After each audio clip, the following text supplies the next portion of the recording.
We're back. T.A. Mahoney, Tales from the Darkside, doing our next podcast. We got kind of wrapped up in the last few months. A little bit of too much flim-flam going on, and we're back on the attack.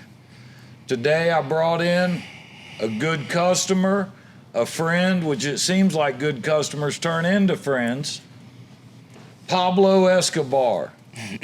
No, it's not Pablo Escobar. Pablo Flores, a.k.a. Art. Captain Littlefish is another name. So give us a little bit of history about Pablo. Were you born around here? Were you a transplant from New York? Or born and raised Florida boy. These are my stomping grounds. Father's from Cuba. Came here in the 1970s as an immigrant. Met my mom in the 80s. I was born in 85. Pretty much it. Yeah, local business owner. Been fishing since Love day fishing. one? Day one. Who turned you on to fishing? My father did. He taught me pretty much everything I know about the offshore life. I've had to learn a lot about the inshore and the ditch pickle fishing, ponds and lake fishing and stuff like that. And you grew up right around here, so you had a little bit of both. You had, I guess, Palm River right over there was probably your stomping grounds, McKay Bay, the east side of the bay, but at the same time you had all your retention ponds and different little lakes you can go to, and it seemed like you could always go fishing, huh? Pretty much. Before I started driving, it wasn't too much pond hopping because I stayed under mom and dad's wing a lot, and then running a business, my father and my mother running the family business, I wasn't able to do too much of that. I was very protected.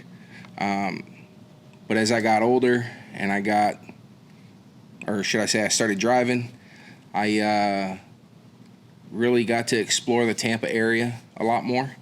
And my true stomping grounds as growing up and owning my first boat at 16, 17 years old, I used to fish the shrimp docks and the Port of Tampa area where the old Seabreeze used to be. That used to be my spot to launch my boat at. Yeah, it was a nice little ramp they had over there. I knew the family well, and of course, hard to beat the food they had in that place. Devil crabs Were awesome. Cuban sandwiches. I mean, just a really, really good and good people. It was sad to see that place go. Absolutely. Because it was definitely something that we used to eat at quite a bit. We enjoyed going over there, and like you, I did the same thing. I fished the east side of the bay quite a bit. I loved that Palm River, that whole area, the kitchen. You were talking about a business. Tell us a little bit about your business. When was it started? My father and my mother opened their doors in 1989. That's great. Small company, a few employees. When he opened his doors off of Sims Road in Gibsonton. And he started off as a ornamental iron and burglar bar company. Needed plenty of that for that area at the time. I remember mid-'80s, I worked over at Alify Marine off Gibsonton Drive, and you had a little bit of all walks of life around there. That's and it. I know burglar bars were big. What's the name of the company? My father's company's name is Best Made Enterprises. The family company's name is Best Made Enterprises. There's actually 4 companies in one, Mike. There's Best Made Enterprises. You got Better Built Burglar Bars, the one-stop fence shop, and Best Made Fence and Ornamental Iron. And let me tell you something about his company, Best Made Fence. I had an issue probably, I don't know, it was a couple years ago, I'd say. And, you know, we had this fence put in back in 96. The contractor, whoever they contracted to put it in, put the fence in. I got 2 roller gates out front.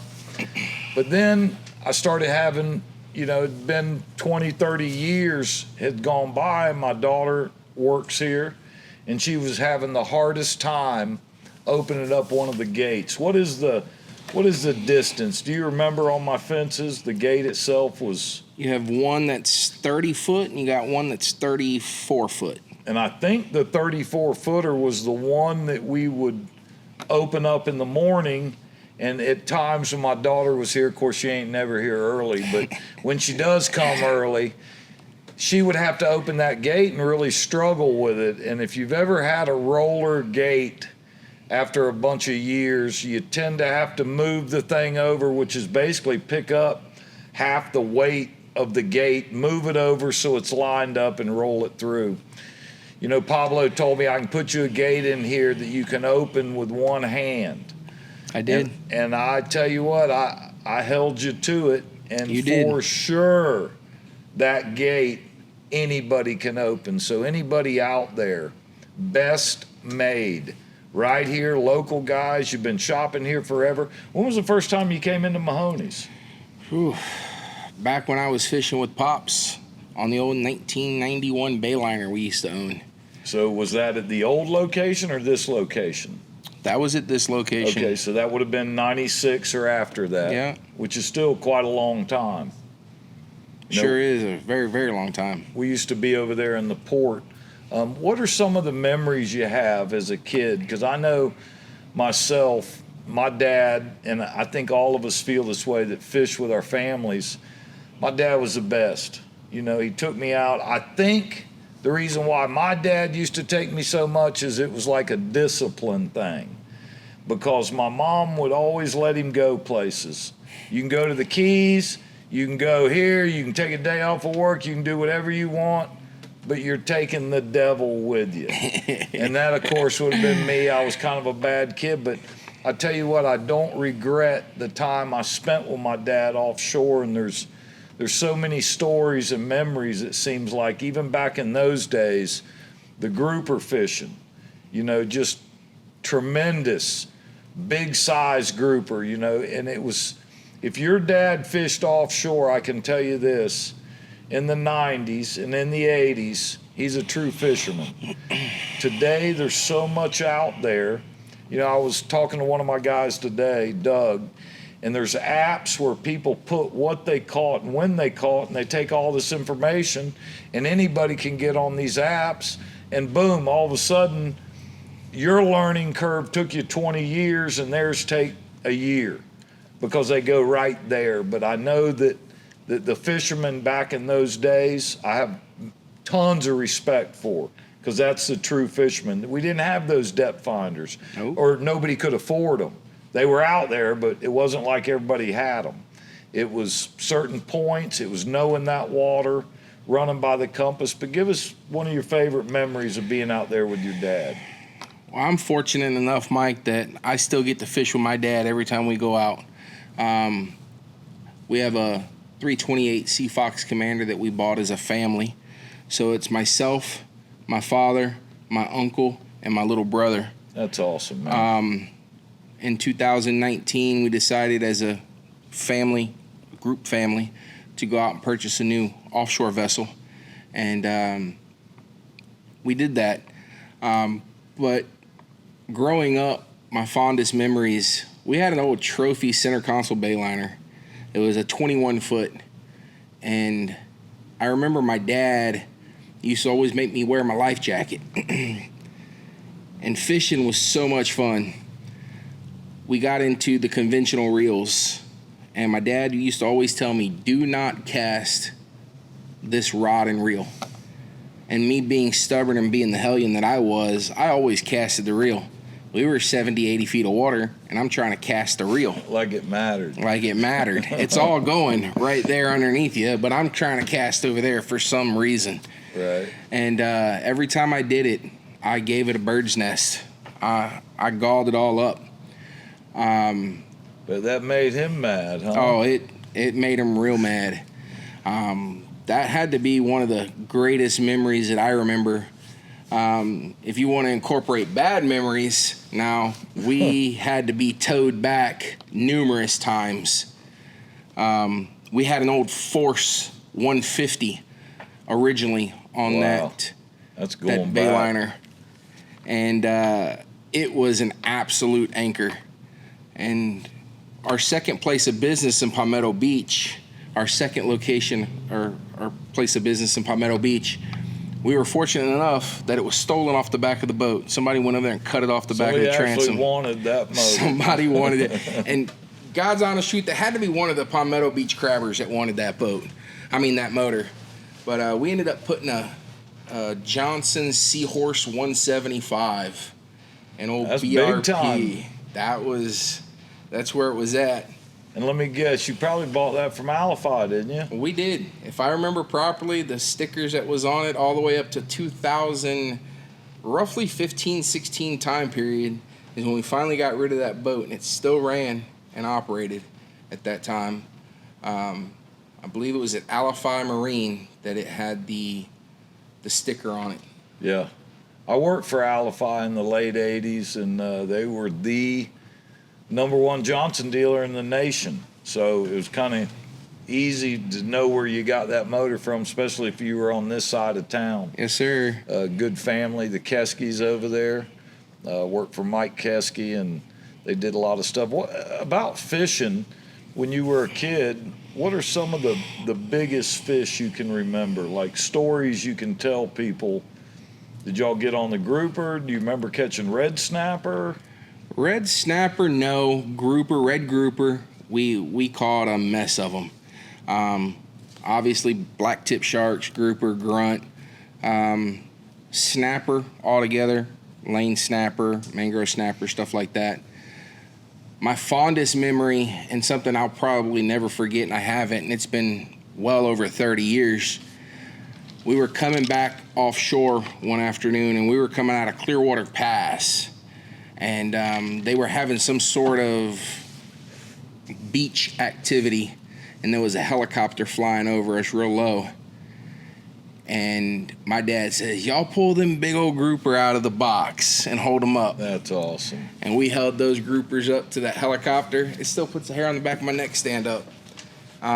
We held those grouper up, and they ended up offering us pictures, and they contacted us using the FL numbers on the side of the boat. And that was probably one of the coolest memories that I had growing up and fishing offshore. You know, I got one that's real similar to that.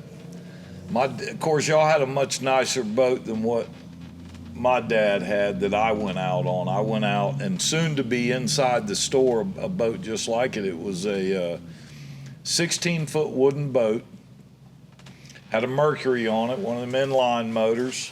It was a floating gas tank. Because he would take that thing. I've been in 120 foot of water, 130 foot of water, 16-foot wooden boat. And I remember coming in Longboat Pass one time, and the way the party boats used to be was when they were coming in the pass, they would start hanging the fish like around the boat, ready to pull into the dock. Of course, they had to get them out of ice. They would hang them up for a short time, pull them out to whoever owned the fish. And of course, nobody told me to do this. I kind of did it on my own. My dad and his friend were looking forward, and we had just killed the gags going south down towards Sarasota out of Longboat Pass. And I probably pulled out a 30-pounder, and I couldn't have been more than 10 years, 12 years old. And these guys were holding up all these little fish, showing them to us coming in this little old wooden boat. And I couldn't even get that grouper off the ground, and everybody on that party boat was pointing and everything else. I just remember the pride we had of going out there. And I didn't really like getting up at 4 a.m. when I was 10 or 12 years old to go fishing. And usually I slept the whole way to the ramp and the whole way out there, but he would normally wake me up in the boat by throwing a fish at me and telling me to grab a rod and get it. And I don't regret any of those days. I wish I still had them.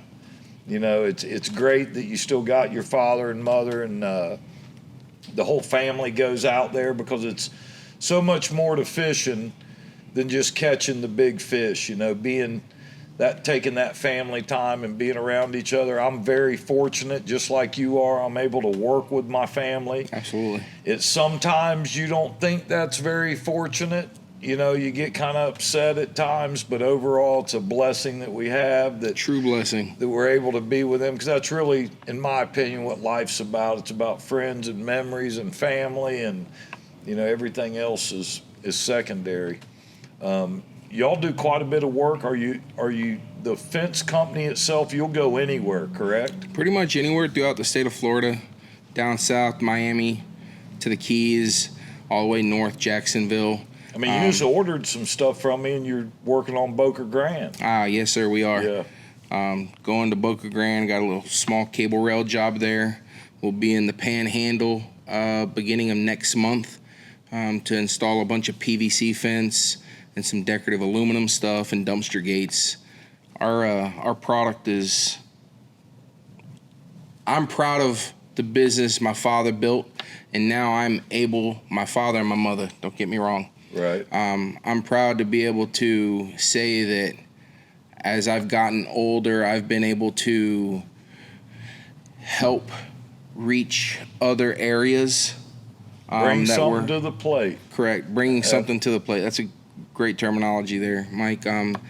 It's just been a very fortunate thing. I've been extremely blessed to be able to work with my family, my mother, my father, my not so much family, but my employees' families. We treat all of our employees like their family. Yep. And that's one great thing about a family business that a lot of people don't understand is that those employees are almost as much family as everybody else. They're all treated the same. You try to take care of them, and that's the way those people hang around. One of the things I know with my company, I have very little turnover. And it's because the people that are there, you treat them right. And that's Absolutely. the main thing. They don't get that with corporate America. You know, there aren't a bunch of those businesses out there offering people opportunities. So if you ever have that opportunity, and you know, people ask me all the time, "Are y'all hiring?" I said, "Yeah, I'm hiring. I'm hiring from anybody that wants to work." Absolutely. You know, I'm willing to give them a chance because the biggest problem we have today with expanding is really your help, which goes beyond family and it goes into, you know, other employees that you want to treat, and you'll find them. You just go through so many to get to the one that really cares. Absolutely. And gives you back what you give them. Yeah. You know, and it's I suggest anybody out there, you want to get in the marine industry, call me. I'm ready to hire people. I need installers, I need salesmen. But it's just not a lot available. Yeah. You know, Fencing industry is the same way. Our bread and butter is the custom fabrication line, handrails, balcony rails, spiral staircases, entry gates, estate gates. We build a lot of our own products, chain link fencing, wood fencing. We use the wood and attach it to the steel frames or the aluminum frames, whatever the customer chooses at that time. Handrails are made of iron and aluminum. We offer those. We do a mechanical line. Our turnover with employees, I'd love to work here because I get to work in an AC environment. There at Best Made, we have AC in the offices. I'm not saying that this whole place is AC now. And you know what? That shop does have AC, but it's open doors and it's hard to cool it down. It gets hot. Absolutely. I know that. Your office isn't? My office is AC'd, absolutely. Okay. My big behind would be sweating daily if I didn't have AC in my office. But my shop is extremely hot. It's an extremely hot environment. We also do our own powder coating. We have a pretty good state-of-the-art powder coat facility. We have a 25 by 10 by 10 oven with a spray booth and all. So we powder coat all our own fencing material. Now, do you do powder coating also for if somebody wanted just powder coating on something? No, sir. So I can't send T-tops down to you to do powder? No, sir. That'd be a little bit of a pain. Usually they're not brand new aluminum. You Correct. know? It takes a lot. You got to really disinfect the aluminum. You got to get the corrosion, especially on something that's used, Mike. Yeah. I mean, you got to get that corrosion. You got to get Got to be clean. the rust, basically, right? Yeah. The cancer off of it in order to get a good coat on it. And aluminum is a soft metal, so it doesn't take well. It doesn't do well with sandblasting. Leaves a lot of pitting. Stuff can be sandblasted, don't get me wrong. You just got to give it extra coats on the powder to eliminate that pitting look that the aluminum, that the sand creates to the aluminum. Oxidation. Hey guys, we're going to take a break and we'll be right back.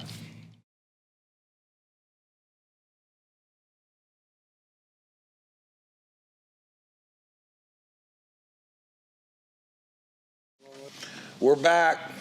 T.A. Mahoney, Tales from the Dark Side, first podcast of 2026.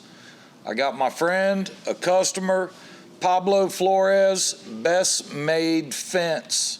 If you need any work done around the Tampa Bay area or anywhere else, he travels. These are the guys you need to call. Best price in town, the best quality.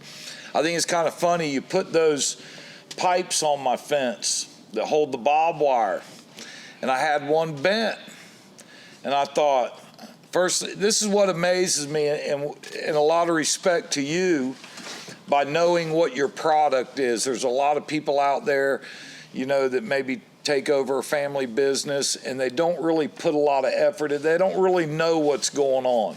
But when I told you that I thought somebody had grabbed it and bent it with their hand, you laughed at me. And you said, that ain't possible. I couldn't bend it with my hand. Me and you both couldn't bend it with my hand. And sure enough, under further inspection, we saw the paint on it. So somebody with a truck or boat or something had hit the gate just at the top. Probably like a guide pole, I'm thinking. It must have been a strong one. Barbed wire arm. Yeah, the barbed wire arm at the top. And yeah, a lot of respect where you know what you're doing. You know, and the same thing with the bottom of the fence. And I told you I want to wrap all that. Well, you can't. You're running it over a roller. It doesn't work that way. And, you know, a lot of respect for you in that aspect. But if anybody needs any fencing, want to call somebody, get a price, get a gate. I mean, he built a 30-something foot gate I can open with one hand, damn near effortlessly. That's just the opening, though, Mike. Yeah. You got to remember the cantilever portion of that, too. Yep. Your overall length of your gate's about 45 feet long, Wow. all in one piece. Right, so you're using the weight of the gate to help open it, is the way a cantilever works, right? Yes, sir. Yeah, it was pretty amazing. You drew it up, got it done pretty quick in the amount of time you told me to expect it, and that's one of the things you don't get a lot today. You get a lot of people wanting to sell you stuff, whether it's boat stuff or fence or whatever it is, but showing up and doing the job, kind of hard. Didn't have that problem with you whatsoever. Y'all knocked it out. I told you the time that you had to do it. We did it in 2 different pieces, and it was done. Absolutely. It was great. Back to fishing. Yes, sir. You fished all your life. You grew up here in Tampa. Yes, sir. Where's your favorite area to go? If you had to pick one spot, you had the next week off, and you said, I'm going fishing, where would you be heading? Does it have to be local? Nope. I'm heading to 10,000 Islands, just outside of Everglades City and Chuckaluski. Now, I've read a bunch of stuff about that Everglades City and some of the stuff they bring into there, and I'm thinking Cuban background in Everglades City. What are you doing down there? What kind of fish y'all catch? Square grouper? Square groupers, but the thing is, it was all the white boys that was doing all the running. Yeah, you're right about that. Cocaine cowboys. That's funny. Why would you want to go down there to fish? What kind of fish are down there? What have you experienced? I've experienced a lot. Snook, personal best snook was caught in 10,000 Islands. How big is that? My personal best was about 40 inches. Wow. Never did put it on the actual measuring tape. A good friend of mine, Angelo Viscario, he caught his personal best there. Literally, we caught our fish within, I don't know, probably 30 seconds of each other. Now, was that a guy you brought down there, or he had been there before? He had been there before with me. Yep. He's actually my neighbor, and we've become really, really close friends, strictly of just fishing. And then it's led on to more as a friendship, you know, going out to dinner, hanging out, being part of the family. So. Yeah, that's awesome. And I tell you, the fishing people around here, they're good people, man. I say it all the time. You have a flat tire at a boat ramp, 20 people ask you to help. You have a flat tire on the side of 75, they ain't even slowing down. Nope. They won't even move out of the lane. So fishing brings a lot of us together, and I know you're probably a lot like myself, taking your neighbor and your friend to get his personal best on a trip with you. It makes you feel just as good as it does when you catch one. Absolutely. You know what I mean? Now, keep in mind, Mike, we did have two separate boats. He was on his boat, and I was on my boat. But you're together. We were together. We were enjoying our time. We had a mess full of people, actually. We had 3 boats out there that weekend. That's and awesome. It was about I'd say, a good 6 to 8 people in our group. And Angelo and I, we put some fish on the boat and skunked everybody else out. Now, was that back when you could keep them? We could have kept them. I did harvest one. I believe it was a 27, 28-inch snook. But they had the slot then? Absolutely. Yeah. This was in 2022-ish, I believe. That was right after they cut it off. I don't remember the exact date that they put that slot on fish. I wasn't really the happiest person when they did that here in town because I was on the big ones. I've caught a bunch of them at the Alify.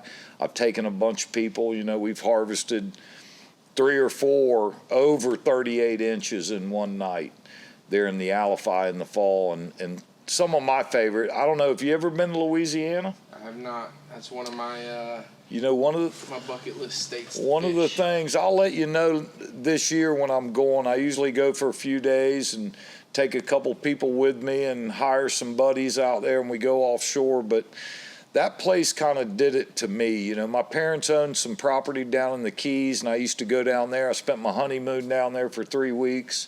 I knew people down there. It was a good time. But the first time I went to Louisiana, I said, I ain't going nowhere again but here. I mean, the fishing's the comparison's probably like you compare 10,000 Islands or place down there to Tampa Bay. Yeah. Well, it makes the Keys look like Tampa Bay, Louisiana does. And that's, you know, the inshore stuff's good. You can't get snook there. There's not many of them there. The offshore's mainly what I go after and just big fish. I remember the first time I was there, I asked the guy who owned the marina, Dave Ballet, and I said, what are we going to be fishing for today, you know? And he looked at me and said, son, these fish don't have names. They got horns on them. These are real fish. You ain't never experienced that. And I haven't either. And I kind of laughed about it thinking, oh, yeah, because I'd been offshore all my life. But let me tell you something. It didn't take long to realize everything there supersized. And it's been that way for over 20 years that I've been going there once a year. And I'll make sure that you know whether you can go or not. I'll let you know with as much notice. And usually a couple guys will fly in, but I usually like to drive because scenic route. Last year we went there for 2 days and caught yellowfin and swordfish, and it filled the back of my truck cooler space. I had 320 quart cooler slap full of meat. Because you know, help you drive a small little baby Chevrolet too. You know what? We can talk a little bit about that. You know, we got into a little debate. Pablo drives a Ford. I drive a Chevy. He's had some work done to it, right? I have not. Mine is fully stocked. Oh, well, you know, that wasn't the story up at the front counter the other day. Never have I said and we have a good time here at Mahoney's. One of the reasons why I love coming to work. It's seeing the people and joking around. But Pablo bit off a little bit more than he can chew on that Chevy, didn't he? I did. Yeah. Naturally aspirated gas engine versus a diesel. I got the torque and the stomping power. You just got the takeoff power. Yeah, luckily we weren't like a rocket. Luckily we weren't pulling a boat when we raced, because I think the story would have been a little bit different. But you know, I don't want to give out all my secrets, but that happened right here on Highway 60 on a Friday afternoon. It did. And I didn't realize the mile of cars that watched our little race. I got some phone calls that day. Said, what were you doing? I said, well, I wouldn't call it a race. It was a turtle versus a cheetah. I'm just glad we didn't have to go 2 miles. Yeah, I mean, you know, quarter mile, and it was it. That supercharged Chevy from Hennessy, it's hard to beat. come on, man. Supercharged Hennessy? I sent it off to Hennessy as soon as I got it. Of course, I didn't tell him that.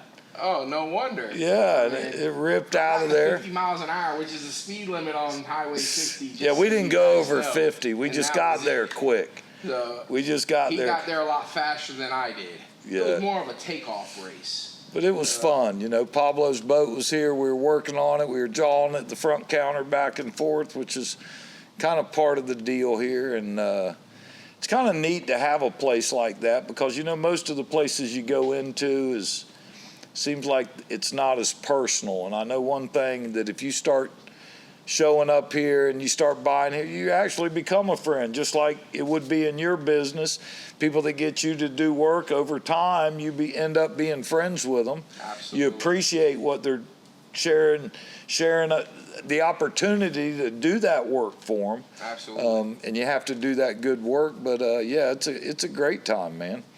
So what are your plans coming up on fishing? We got springtime coming up. You just got a new boat, didn't you? I did. Yeah, I've and been it's blessed. Now, are you looking forward to using it inshore, or are you looking forward to going offshore in the spring? What's your favorite?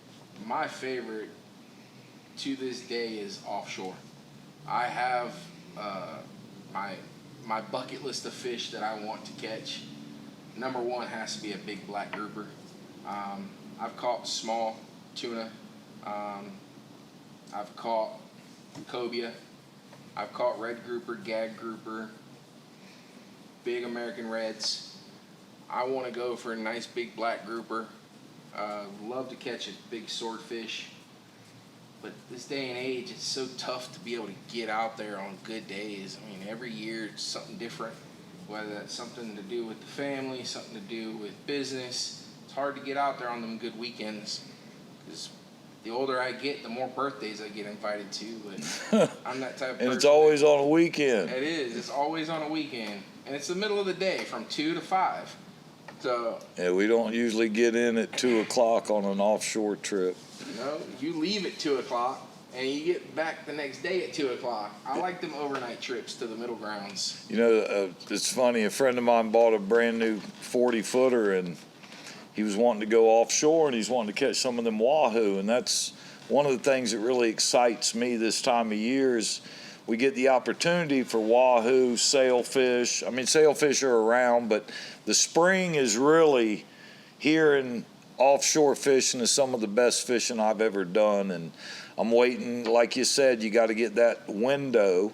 You really want a 3-day window and go in the middle of it, because they never forecast exactly like it's. If you try to get that first day or that last day, it usually kicks up on you. And that's one of the things that's kind of nice about Venice. And I'll probably be making a trip there in May or June. You don't have to run as far. You know, if you run 50 miles from the marina is 21 miles up the river. So you're running 30 miles offshore, you can be in 1,400 feet and catching, you know, swordfish and whatever else you want. And then you can shoot in 5 miles east or west, and you may hit 800 feet, 700 feet, and catch those yellowfin tuna. So both of those are really what I'm looking forward to. Springtime is here. Tales from the Darkside is back. We got Pablo Flores, and remember, best made fence. That's him. And I appreciate you coming on the show today, Pablo. Thank you for the invite, Mike. It's been a pleasure, and Godspeed and tight lines, right? That's right.